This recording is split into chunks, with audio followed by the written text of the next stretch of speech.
We're on our way to do a thorough workup on a boat, but meanwhile, let's take a dock walk.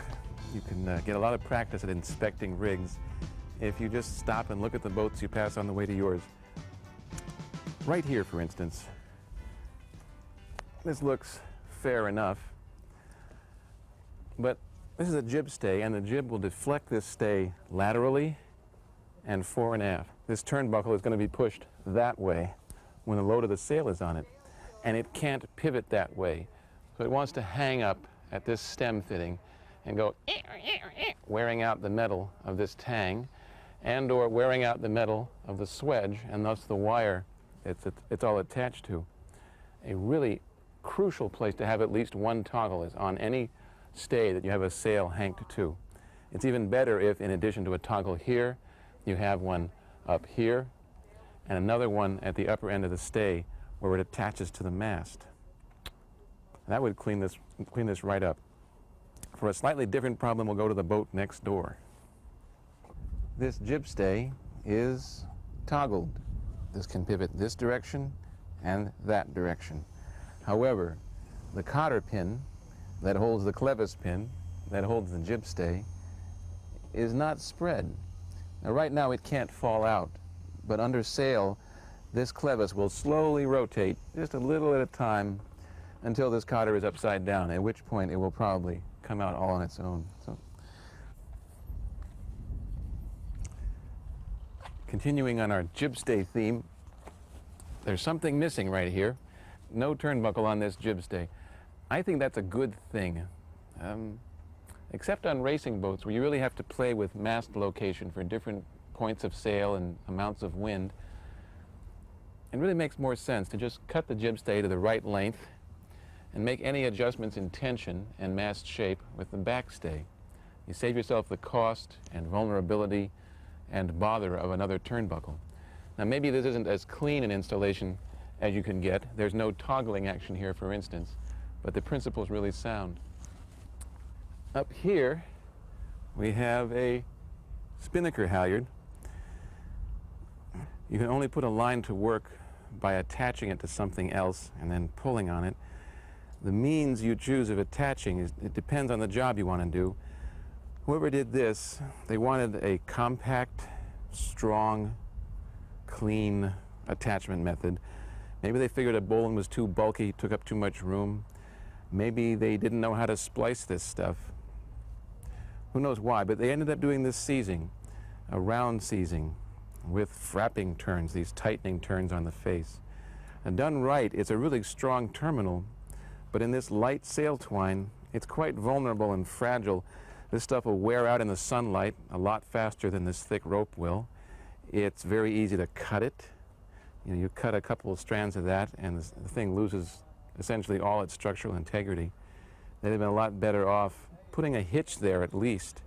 It isn't quite as strong as a splice, but it's a lot stronger and more reliable than this. And you can undo it and tie it onto something else or do maintenance, shorten up on the halyard if you get chafe a lot easier than you can with this seizing. So I like seizings, but this just isn't the right place for one. On the next boat, we have a bit more of a modern problem. The builders of this boat took some pains to get a fair lead of the chain plate for the shrouds here. They put a shaped wooden block under the chain plate to get it out from the house side. Nice touch, but when you're inspecting this, you want to say to yourself, is this wood block in good shape? It's got a lamination here. Is that glue strong? Is it bedded well so it won't rot underneath here or underneath here? Are the screws sound? Do they go through the hull and make off to something sound? Rigging doesn't stop at the chain plates. Ultimately, you could say this entire boat is part of the rigging. This housetop has to take the strain of the shrouds. What it's attached to takes the strain of the shrouds. For that matter, the entire weather side of any sailboat takes the strain of the shrouds. So when you're going to do a rig inspection, inspect everything. Meanwhile, up here, a specific problem, the modern problem we were talking about a moment ago, it's called a banana, either due to poor tolerances in the machine that made this swedge, that compressed the fitting around the wire, or to an inattentive or unskilled operator, the fitting came out with this curved shape to it. And this is a bad thing because under tension, this fitting is always trying to straighten out. The load is always trying to straighten this piece of stainless steel out. And sailing imposes this infinite series of cyclic loadings, cyclic straightenings, which means this fitting will wear out a lot faster than one that's made right and is straight and is in pure tension.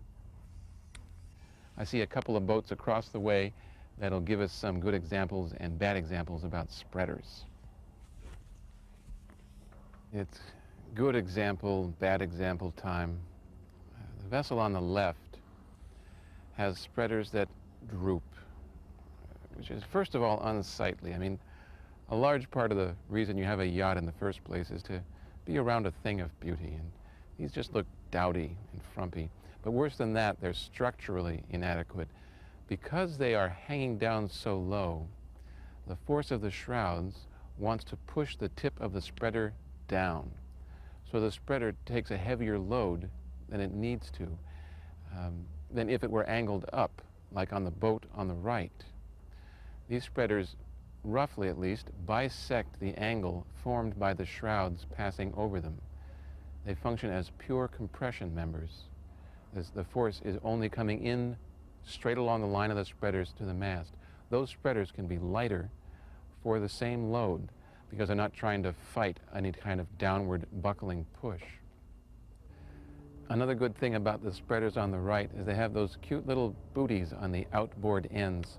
That's where the jib would contact the spreader end when you tack, and the booties prevent chafe on the jib.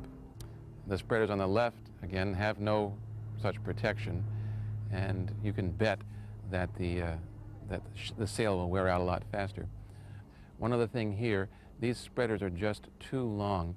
You can see that they reach out to the same width as the deck of the boat. You're much more likely to snag the spreaders of other boats or of tall docks as you go past them than if they're shorter.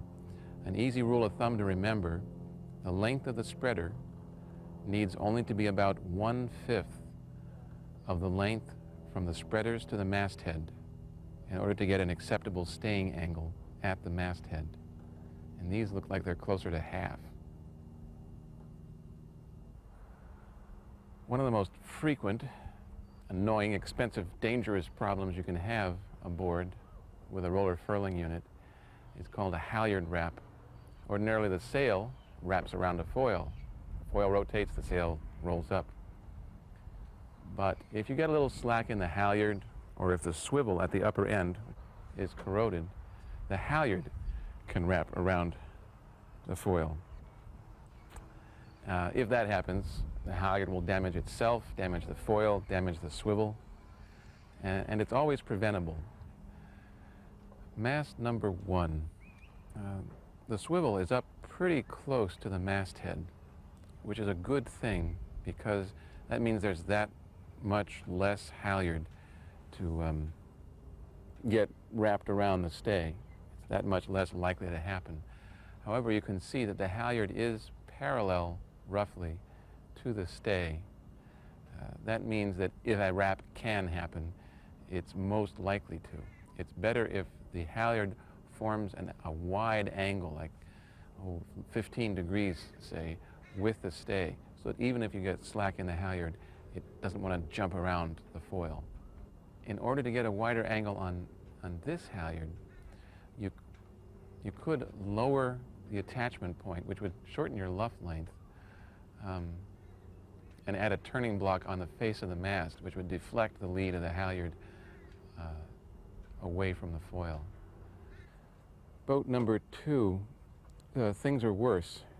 The lead of the halyard is still pretty well parallel with the foil, but now you can see that the luff length is shorter and there's no turning block on the face of the mast to pull the lead of the line away from the foil. And this boat is a really good candidate for such a turning block. It would be fixed to the face of the mast just a few inches below the masthead sheave. Boat number 3 This is a means of preventing halyard wrap, which is the proprietary gizmo of Profferal, who made this foil. That black saucer-shaped object at the very top of the foil is an anti-wrap agent. It's clamped directly to the wire of the stay above the foil. The halyard is connected to the swivel with a link plate, a flat metal plate. The halyard wrap is flat across its aft side, and if that swivel tried to wrap the halyard, the flying saucer would stop that action. It would prevent the halyard from rotating around the foil. This is one way to prevent wrap. The other is having an angle of the halyard to the foil. Returning to our jib stay theme at the bottom end, this is a different kind of fitting than a Norseman or a staylock or a swedge that we've seen so far. It's a poured fitting. The wire is inserted into the fitting, and the fitting is filled with epoxy. And it's a beautiful fitting if it's done right. This one that wasn't done quite right. You can see that where the wire goes into the top of the fitting, it kind of bulges. What happened was that when the wires were spread open to fill the interior of the fitting, they weren't kept quite fair. And as a result, on this wire, the cover strands are not bearing a load even with the core yarns, which you can't see. The cover yarns, rather, aren't bearing an even load with the core yarns, which you can't see inside. As a result, this wire is appreciably weaker and will fatigue significantly faster than a fitting in which all the yarns bear an even load. This boat has 2 sets of spreaders, 3 attachment points for the shrouds. Lower shrouds come in at the bottom of the first set of spreaders. Intermediate shrouds come in at the bottom of the second set of spreaders. Upper shrouds come in at the masthead. And these shrouds are about 2/3 of the way to being really high quality. The upper shrouds have a built-in toggle. It's actually part of the swedge fitting. So if the masthead moves around either laterally or fore and aft, and it will in heavy sailing loads, they won't fatigue there. Notice that the jib stay and backstay also have toggles. Very nice. Now we're down at the lower shrouds. Again, both of these fittings have built-in toggles, and in addition, the tang that they're both attached to could swivel fore and aft on that through bolt, again minimizing fatigue. But now we come to the intermediate shroud attachment points. Because of the pull of the forestay, that's on your left in this picture, you could expect a lot of motion, maybe the most motion on this mast at this level. And what do we have here? Not only no toggles, but just a plain old hard fork fitting going to that single tang. It'd be really easy, be really prudent, be really advisable to replace that fork fitting with a toggled one. Hope that gives you an idea of the kind of information, the range of information you can get just from walking around on a typical dock. Now let's go get a more intensified experience, do a major survey on one particular boat.